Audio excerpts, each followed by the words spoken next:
Ô Cambo,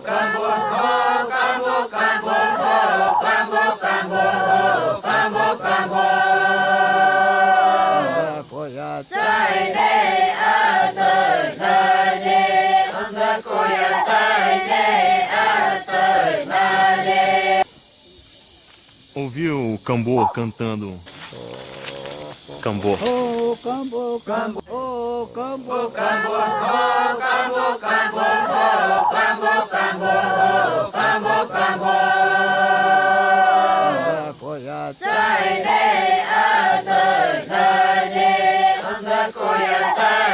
Secreção tá por toda a pele do animal.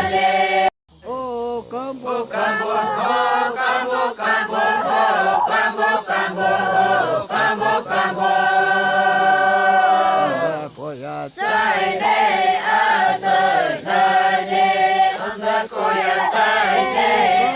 A ciência do sapo. Por volta de 2003, 2004, eu era professor em uma faculdade particular em Cacoal, Rondônia, a FACIMED. Aí eu recebi um e-mail de um convite do Ministério do Meio Ambiente para participar de uma reunião lá em Brasília sobre o risco da biopirataria do veneno do cambô, a Filomedusa bicolor. Eu não tinha ouvido falar desse termo cambô, tinha ouvido falar de Filomedusa bicolor. E o que eu tinha ouvido já falar a respeito disso? Que é um anfíbio que alguns indígenas da Amazônia tiravam o seu veneno e faziam um tipo de uma aplicação assim para eles ficarem chapados, doidões. Isso que alguns especialistas de anfíbios falavam em palestras, e eu tinha ouvido. E aí entra um ponto importante. As pessoas falam às vezes sobre o que elas não sabem, o que elas não conhecem. Que vocês sabem que me acompanham aqui no canal, que eu já tomei mais de 10 vezes o Cambô, tá? Depois que eu mudei aqui pro Acre, e não é nada disso. Não tem nenhum efeito assim alucinógeno. Não tem, tá? Isso faz parte de uma medicina tradicional feita por alguns indígenas de algumas etnias da linguagem Pano, como os Catuquinas, Kaxinawá, e também alguns extrativistas que vivem na floresta e pessoas que aprenderam com esses povos tradicionais e que vieram aqui para a cidade, saíram das florestas e moram hoje aqui nos centros urbanos, e algumas pessoas aqui aprenderam também essa técnica, então eles fazem de uma forma de uma medicina tradicional para espantar o panema, o azar ou fortalecer assim o sistema imunológico. Bom, mas voltamos lá para 2003, 2004. Eu fui lá para Brasília então, e lá comecei a aprender mais sobre esse ritual do Cambô. E quem estava nessa reunião? Tinha 2 médicos do Instituto Coração da USP, 2 pesquisadores, e um deles já tinha tomado o Cambô 2 vezes já na vida. Então aquilo me surpreendeu. Eu particularmente tinha medo de algo assim. Cara, você colocar uma substância estranha, um veneno de um sapo, que na verdade é uma perereca, né, da família Filomedusidae, antes ele estava em Elide, você fica meio receioso. E aí então, também tinha um bioquímico de Brasília que já tinha isolado alguns peptídeos de outras espécies dentro da família Filomedusidae.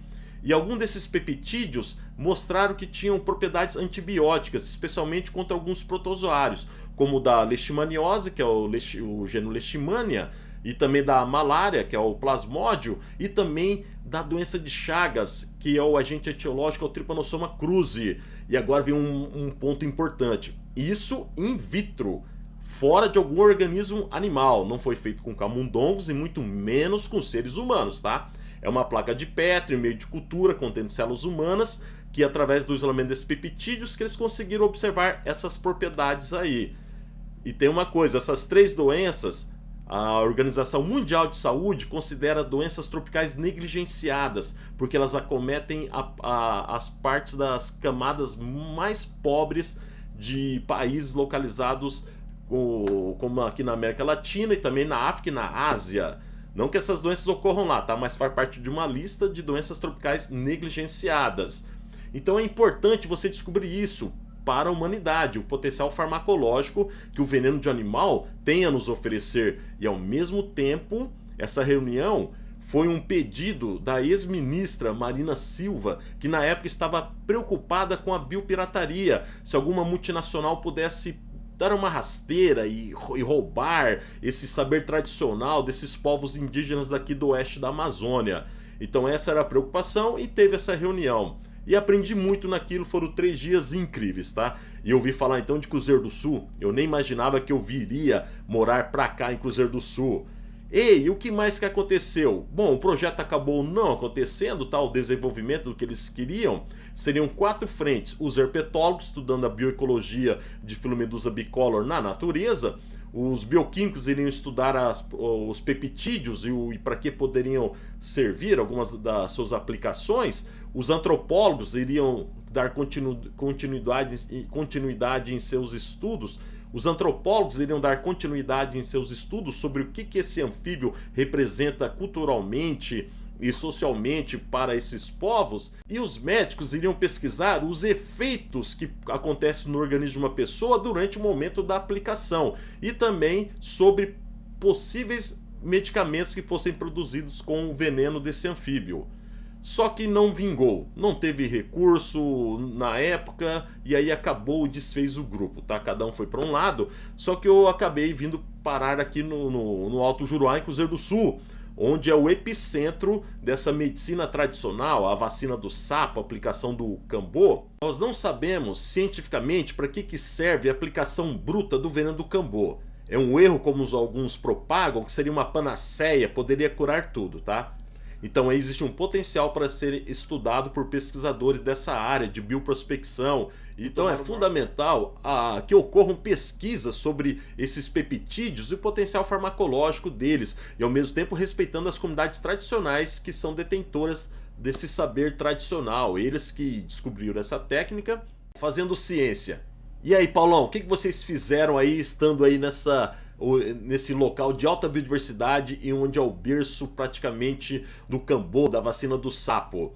Nós fizemos algumas pesquisas, especialmente o meu orientado Vani Clay, sobre por que as pessoas procuram a aplicação da vacina do sapo, tá? O que levam elas a aplicarem, receberem essa aplicação, e se ela sente alguma melhora ou não. É lógico que é uma coisa empírica, né? Tem a ver com o que a pessoa sente. Só que também fizemos outra coisa super legal, tá? O Vani Clay, junto com enfermeiros, em especial o professor também aqui da UFAC, Evandro Piscinelli, que foi meu orientado de mestrado, eles aferiram a pressão arterial, os batimentos cardíacos e outros sinais vitais antes, durante e depois da aplicação. Então foi muito interessante porque percebeu-se o que acontece com a pessoa no momento da aplicação. Taquicardia, o batimento cardíaco aumenta e ao mesmo tempo ocorre uma hipotensão, a pressão arterial abaixa drasticamente. E isso pode ser perigoso, isso que nós vamos discutir quando publicarmos esse artigo, né? Sobre o potencial risco durante a aplicação para pessoas com problemas cardiovasculares. Então não é todo mundo que pode receber essa aplicação, tá? Tem que ser mais estudado isso, o potencial risco. E aconteceram alguns óbitos, tá? A nível de planeta. Um foi no Brasil e temos pelo menos mais uns 6, 7 casos distribuídos aí na Austrália, na Europa e na América do Norte durante a aplicação. Quanto mais longe daqui da origem, mais distorcido fica as técnicas de aplicação e também para que poderia servir. Isso é um risco, então as pessoas podem morrer por alta dosagem ou outras coisas que podem acontecer também durante a aplicação. Então é uma coisa para ser vista com cuidado e tomar cuidado, tá? E isso aqui não é nenhuma recomendação para que alguém tome o cambô, tá? Simplesmente estamos falando do que precisa ser pesquisado, o potencial farmacológico, algum benefício, algum medicamento que pode ser descoberto, e também para que os indígenas não sejam roubados sobre esse conhecimento tradicional que eles têm, e também os riscos para as pessoas receberem a aplicação bruta do veneno. Pessoal, espero que tenham gostado desse vídeo então, não esqueça de deixar o like, compartilhe com seus amigos e até a próxima!